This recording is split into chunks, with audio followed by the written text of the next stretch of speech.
சாதுரியமாக மிகப்பெரிய கூட்டணியை முதலமைச்சர் ஸ்டாலின் அமைத்துக் கொண்டிருக்கிறார் என்றும் அதிக மக்கள் தொகை உள்ளதால் பொருளாதார வளர்ச்சியும் இருக்கத்தான் செய்யும் என்றும் கார்த்திக் எம்பி சிதம்பரம் தெரிவித்தார். சிவகங்கையில் செய்தியாளர்களை சந்தித்த அவர் இவ்வாறு தெரிவித்தார். பிரதம மந்திரி ஹவுசிங் ஸ்கீம்ல அவங்க கொடுக்குற பணம் பத்துறதில்லை. வீடை வாங்குறவங்க கடன் வாங்கி தான் கட்டி முடிக்கிறாங்க. நான் ரிவ்யூ பண்ணும்போது நான் பல முறை சொல்லியிருக்கேன், மத்திய அரசாங்கம் இன்னும் கூடுதல் நிதி கொடுக்க வேண்டும். கூடுதல் நிதி கொடுத்தாதான் அந்த மக்கள் வந்து வீடு கட்ட முடியும். அவங்க கொடுக்குற பணம் இன்னைக்கு விலைவாசி ஏறினதுல செங்கல் சிமெண்ட் எல்லாம் வாங்கி கட்ட முடியறது இல்லை.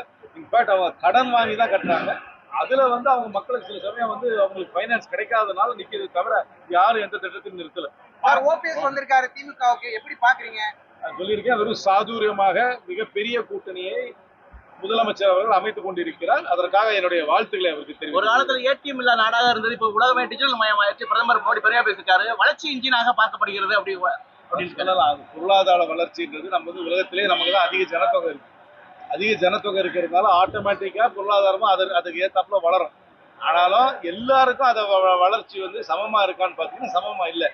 ரொம்ப மேற்தட்டுல இருக்கிறவங்களுக்கு மட்டும்தான் பெருசா வளரக்கூடிய, கீழே இருக்கவங்களுக்கு பொருளாதார ரீதியாக, குறிப்பா கிராமத்துல இருக்கவங்களுக்கு பொருளாதார ரீதியாக பெரிய வளர்ச்சியை ஒன்றும் காண முடியல. காங்கிரஸ் 40 சீட்டு பிளஸ் ஒரு சொல்றாங்க. எவ்வளவு பேச்சுவார்த்தை நடக்குது.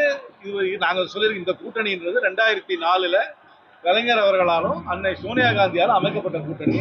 பல தேர்தல்களை ஒன்றாக சந்தித்த கூட்டணி, வெற்றிகரமான கூட்டணி. பேச்சுவார்த்தை மூலமாக சமூகமாக வரும். என்னதான் இருந்தாலும் 234 தொகுதி தான் இருக்கு. புதிய கட்சிகள் நிறைய வந்திருக்குன்னா எல்லாத்தையும் மனசுல வச்சு எல்லாரும் மியூச்சுவல் அண்டர்ஸ்டாண்டிங்ல ஒரு உடன்பாடு.